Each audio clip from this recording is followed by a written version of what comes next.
നമുക്ക് നല്ല നാടൻ ബീഫ് റോസ്റ്റ് കൊച്ചി സ്റ്റൈലിൽ ഉണ്ടാക്കിയാലോ. ബീഫ് ലിവർ ഒക്കെ ഇട്ടിട്ടുള്ള ഒരു സ്പെഷ്യൽ റെസിപ്പി ആണ്. Let's go.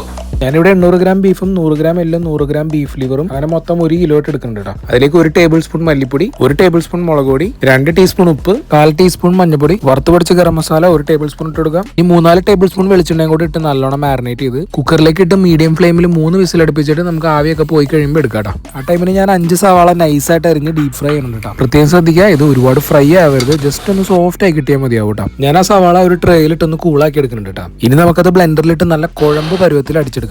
ഈ ഐറ്റം ബീഫ് കറിയിൽ ഇട്ടാണ്ടല്ലോ ഗ്രേവി ഒക്കെ കുറുകി നല്ല അടിപൊളിയായിട്ട് വരും. ഇനി ബീഫ് കറി ഉണ്ടാക്കാൻ പാനിലേക്ക് സവാള വറുത്ത എണ്ണ ഇച്ചിരി ഒഴിച്ചു കൊടുക്കാം. 1/2 ടീസ്പൂൺ ഉലുവ, കുറച്ച് വേപ്പില ഇട്ട് കൊടുക്കാം. ഇനി നമുക്ക് 5-6 കുഞ്ഞുള്ളി നല്ല വട്ടത്തിൽ അരിഞ്ഞിട്ട് കൊടുക്കാം. ഈ ഉള്ളിയൊക്കെ ഒന്ന് നല്ല ഗോൾഡൻ ആയി കഴിയുമ്പോൾ 4 പച്ചമുളക് നടുക്കുന്ന കീറിയിട്ട് കൊടുക്കാം. കല്ലിലിട്ട് ചതച്ച 8 വെളുത്തുള്ളിയും 1 മീഡിയം കഷ്ണം ഇഞ്ചി ഇട്ട് കൊടുക്കാം. കുരുമുളകും പെരിഞ്ചീരകവും പിന്നെ അടിച്ചു വെച്ച പേസ്റ്റ് ഇട്ട് 1/2 ടീസ്പൂൺ ഉപ്പും 1 ടേബിൾ സ്പൂൺ മല്ലിപ്പൊടി ഇട്ട് എണ്ണ തെളിഞ്ഞു വരുമ്പോൾ ബീഫ് ഇട്ട് കൊടുക്കാം. ബ്ലെൻഡർ കഴുകിയ വെള്ളം ഒഴിച്ച് 2 തക്കാളി അരിഞ്ഞത് ഇട്ട് അടച്ചു വെച്ച് 10 മിനിറ്റ് ലോ ഫ്ലെയിമിലൊന്ന് തിളപ്പിച്ച് കഴിഞ്ഞാൽ നമ്മുടെ അടിപൊളി ബീഫ് റോസ്റ്റ് റെഡി. ഞാൻ കുറച്ച് പെരിഞ്ചീരകവും മല്ലിയും പുതിനയായിട്ടൊന്ന് ഫിനിഷ് ചെയ്യുന്നുണ്ട് കേട്ടോ. ഞാൻ ഉണ്ടാക്കിക്കൊണ്ട് പറയണല്ല, ഇതൊരു മസ്റ്റ് ട്രൈ ഐറ്റമാണ്. പൊറോട്ടയുടെ കൂടെ ഇങ്ങനെ കീറി കഴിക്കാറുണ്ടല്ലോ, എൻ്റെ മോനെ പൊളി ഐറ്റം.